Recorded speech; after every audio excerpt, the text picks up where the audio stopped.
Well, the day is finally here. House of the Dragon just debuted its first episode, and I'm about to discuss it. It's called The Heirs of the Dragon. And before I get too deep into this video, it is going to be full of spoilers, so just go watch it. If you're at all interested, just go watch it and then come back and watch this. It's on HBO Max. And also, before I get too deep into this video, if you haven't watched any of my videos before, I just want to preface this by saying I am a Game of Thrones fanatic. The Song of Ice and Fire novels, this show, it's my favorite show of all time, even after season 8. I've said it a lot, but I'll say it again. I love A Game of Thrones. It's my all-time favorite TV show. The novels are my all-time favorite books to read. It is my favorite story of all time. This world is my favorite fictional universe, and that's saying a lot because I love a lot of fictional universes. Like, this is only part of my room. Where I live is just a shrine to all the fictional shit that I love. And I almost had tears in my eyes just by the simple fact that I was back in this world. I was back in Westeros. I lived there for the years that Game of Thrones was airing. It was my home away from home, and it is just so good to be back. And it's so good to be back and have it be not only good, but amazing so far. I want to start off by saying specifically, one thing that I was really hoping they would do, they did, and that is that they nearly recreated exactly the sets of Game of Thrones. Some things are slightly different, obviously, because this show takes place, I think it said 172 years before Game of Thrones, but it looks like the Red Keep. Like, that is the Red Keep. That is Westeros. That is the Iron Throne. Obviously, it looks different. They even, like, walk through, like, the little plaza area of the Red Keep where Cersei had her map laid out on the floor. Like, I'm sure, I don't know if it's the same sets. It could be, but even if it's not, they recreated it perfectly. Like, this feels like we are in the same universe, which I'm so thankful for. So this episode is pretty much the title. It's a perfect title, The Heirs of the Throne. This episode is about King Viserys and essentially who's going to succeed him. Who is going to be his heir to the Iron Throne. His wife, Emma, has had stillbirth. After stillbirth, he only has one surviving child. It's his daughter, Rhaenyra. And then his only male heir is his younger brother, Daemon. And all of those characters are amazing. Like, one thing that I love about Game of Thrones, and it's really one of the only two things in this world in terms of fictional universes that I can say it from. But with Game of Thrones, I love every character. Obviously, some more than others. But no matter what chapter I'm reading in the novels, no matter what scenes I'm watching in the show, no matter what character is on screen, I care about and I love them. I care about what they're thinking. I care about what they're doing. I care about their motivations, and I care about their burdens and their problems. No matter who is on screen in that universe, I am hooked. And that was one of the biggest hurdles that this show is going to have to overcome. Like, when you have a cast of so many characters, especially when every character is fleshed out and given the time to really know them, and long run times, hour-long episodes, and I'm sure that this show is going to be longer than just a couple seasons, it would really be a drag to not like some of the characters. And granted, we're only one episode in. So there's plenty of time for some characters to not be that great. But based on this first episode, I really, really like everyone. King Viserys is such a likable king. I would argue that in terms of just this one episode that we saw, he's one of the most, if not the most likable king figure that we've gotten in live action so far. He seems very down to earth. He seems very just calm, especially in terms of how Targaryens typically are, or how we usually think of Targaryens. Daemon Targaryen is an incredibly complex character. I really, really like this guy, but I really, really have major red flags about this guy, obviously. As this episode begins, he's given the title of leader of the City Watch, leader of the Gold Cloaks. And one of the first scenes that we see him in, he goes through King's Landing, rallying up all the criminals, all the thieves, all the crooks, all the murderers, anyone who has committed a crime. And he is the judge, the jury, and the executioner. He straight up murders a whole bunch of people, so much so that they need 2 carts just to carry away the dead bodies. And some of these people he murders himself. And you're like, that's not necessarily justice. Yeah, I'm sure some of these people are crooks. I'm sure some of these people are violent. But you're not going to fool me and say there wasn't an innocent person stuck in there, someone who didn't necessarily get their due process in court. So that makes him unlikable. He's very hot-headed. He's very unstable. But yet, during the tournament scene where he's an attorney, he loses. He loses to a character named Kristen Cole. And I don't recognize the name Cole, so I think Cole is sort of like a low-born house. This guy doesn't necessarily look that, noble or wealthy, and he loses to this guy in jousting, and then he loses to him in hand-to-hand combat in front of everyone.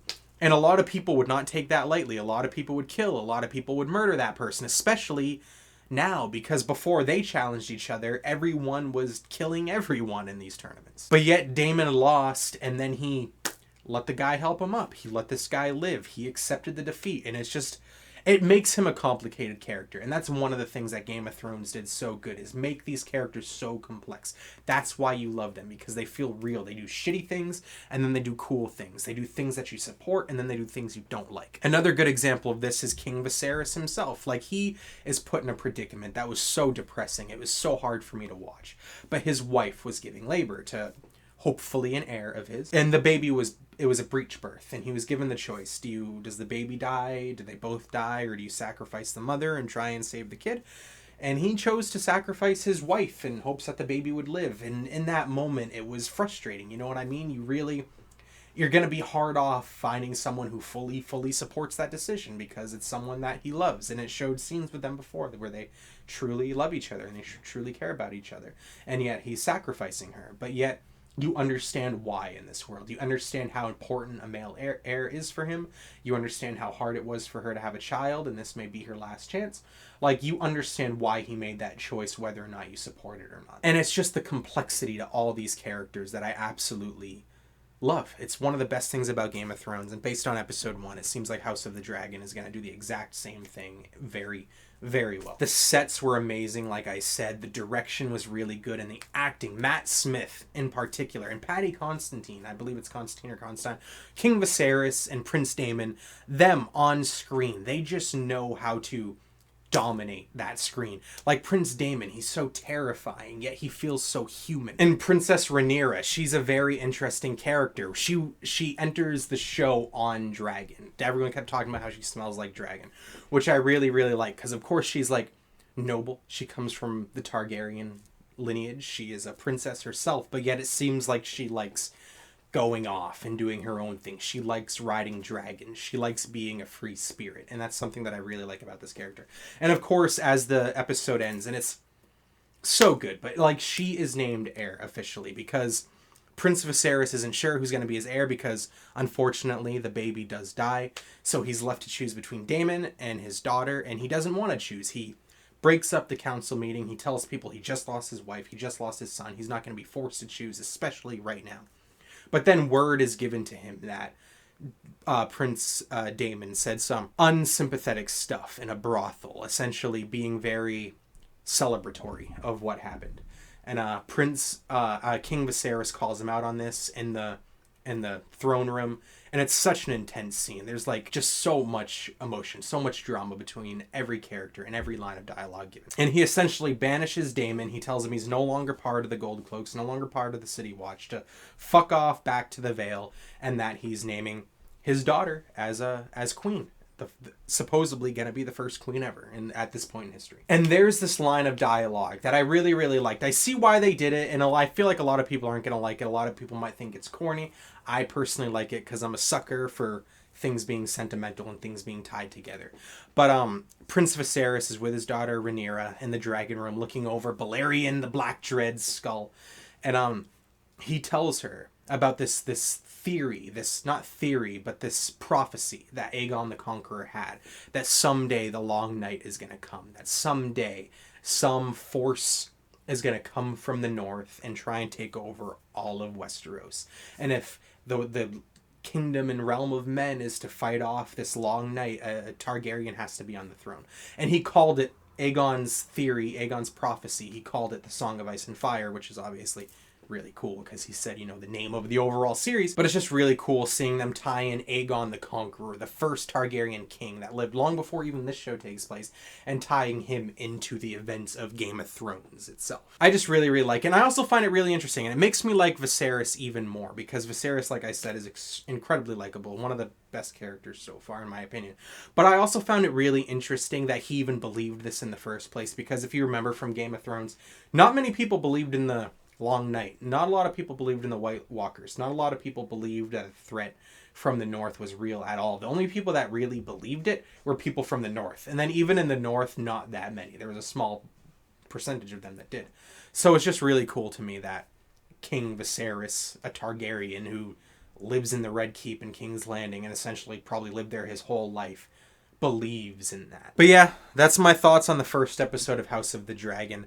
Amazing acting, amazing characters, amazing writing. I'm so happy to be back in this world. I really, really am. This show is going to consume my life. As long as it's out, as long as it's airing, I am going to live in this world again, and I could not be happier for it. It's pretty much everything I wanted it to be. It's even better than I thought it was going to be. Again, we're only one episode in, but it was a strong episode. And if it follows the patterns of Game of Thrones, where the first episode was good and it only got better until the last couple seasons, according to a lot of people, then this show is only going to get better. And I am just so psyched to see what's in store for all these characters. What schemes are they planning? How are they going to try and take over the Iron Throne? What drama is left? What suspense? What fantasy? Anyway, what did you think about the first episode of House of the Dragon? Please let me know in the comments and consider subscribing. I do a lot of things on this channel. I do TV show discussions, movie discussions, trailer reactions, that sort of thing. I do collection updates every now and then, talk about video games sometimes. But one thing I can tell you for sure and for certain is that I love the world of Ice and Fire, and it's going to be a focal point on this page. So if you're at all interested about following along with me, watching the show, discussing it with me, leave me a comment and consider subscribing, because I'm going to talk about this show a lot. And thank you for watching if you watched this far. But seriously, let me know what you thought about the first episode, and based on this first episode, let me know who your favorite character is, because every single one was phenomenal. Again, thank you for watching.